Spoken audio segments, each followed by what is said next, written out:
Who is Vladimir Putin? A modern-day czar or a cold-blooded strategist? How did a former KGB officer become one of the most powerful and feared leaders of the 21st century? This is not just the story of a man. It's the story of a nation reshaped in his image, forged in chaos, ruled with calculation, and bound by loyalty and fear.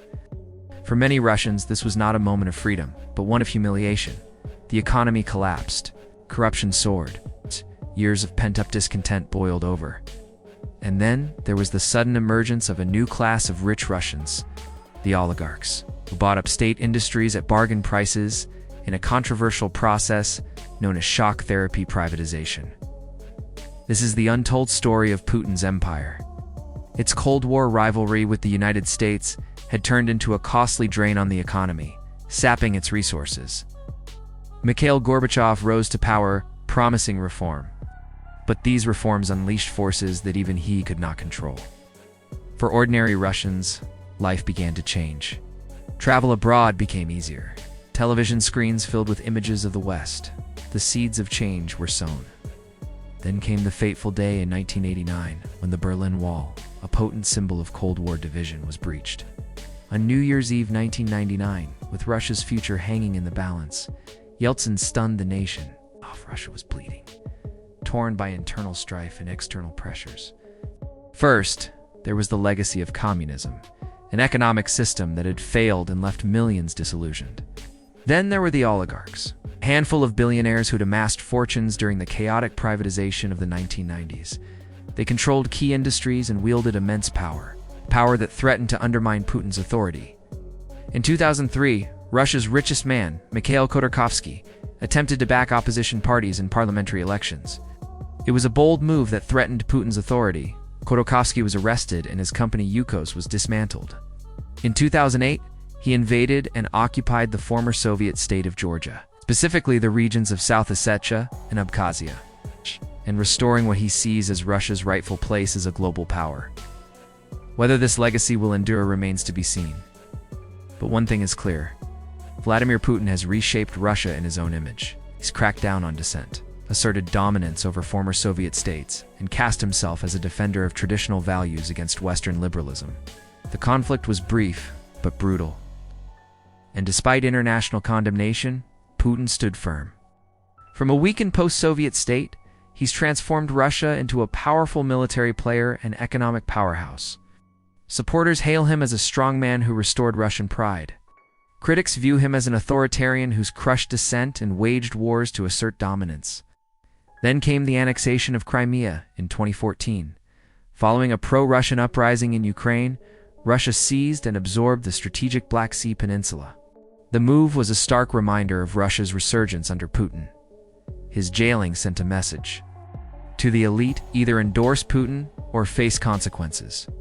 Finally, there was the looming threat of the West, which many Russians saw as a dangerous adversary. He resigned, handing the presidency to Vladimir Putin. The next day, Putin was sworn in. Only time will tell how his legacy will be remembered.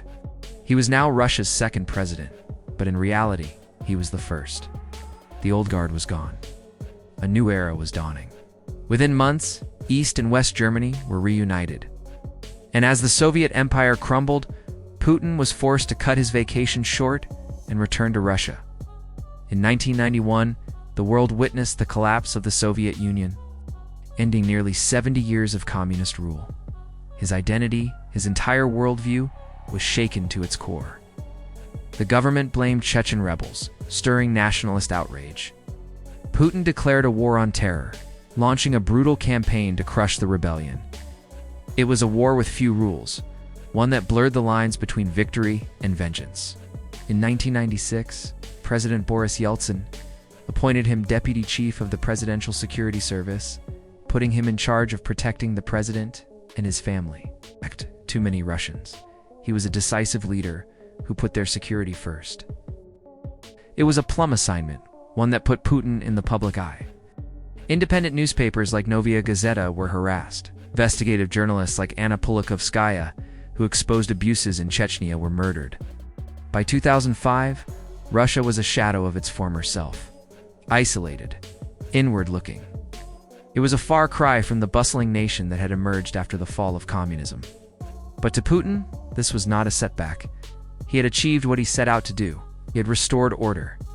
He acquitted himself well during a visit to Moscow by Pope John Paul II, earning praise from the Kremlin. And in late 1998, with Yeltsin's approval ratings plummeting amid an economic crisis, Putin got his big break. Yeltsin shuffled his cabinet, bringing Putin in as prime minister, a move seen as a bold bet by the president. But Yeltsin had an ace up his sleeve. The collapse of the USSR was a defining moment for Putin, not just because he lost his job at the KGB, but because he lost a part of himself. In his mind, it wasn't just an end, it was a catastrophe, and he resolved to fix it. But in the chaos, a new leader was rising. Vladimir Putin, a mid-level KGB officer stationed in East Germany. He watched the dissolution of the USSR and made a grim assessment. He knew he didn't have the strength to fight another divisive election, and so he began grooming Putin as his successor. It was an unorthodox choice. Putin lacked political clout and was virtually unknown outside Russia. But Yeltsin was betting on his loyalty and his ability to restore order. "We had built an empire," he said years later, and overnight it was gone. On the surface, it seemed like Russia had fallen apart. He returned to Russia and began the arduous task of rebuilding. Not the Soviet Union, that was impossible, but something of his own design. But while others saw only ruin, Putin recognized opportunity. Vladimir Vladimirovich Putin was born in 1952 in Leningrad, now St. Petersburg. He grew up in a communal apartment, the son of a former naval officer and a bank clerk. Despite the family's modest means, young Volodya was said to have an intense, even frightening personality. Quiet and disciplined, he was fascinated by power and secrecy. At 16, he applied to join the KGB. He didn't get in, so instead went to law school. But his KGB's dream never faded. After graduation, he worked in his hometown, handling sensitive files, learning the skills of intelligence work. By the 1970s, he was recruited into the KGB and sent to Dresden, East Germany, where he honed his tradecraft, learning counterintelligence, deception, and information warfare. Then came the 1980s, and with them a historic opportunity. The Soviet Union was stuck in a twilight zone, but what was once familiar now looked strange. Gone was the Soviet Union, the land of his birth, the only home he'd ever known.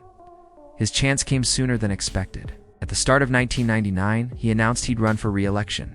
Behind closed doors, he was already planning his exit strategy. Then came the twist.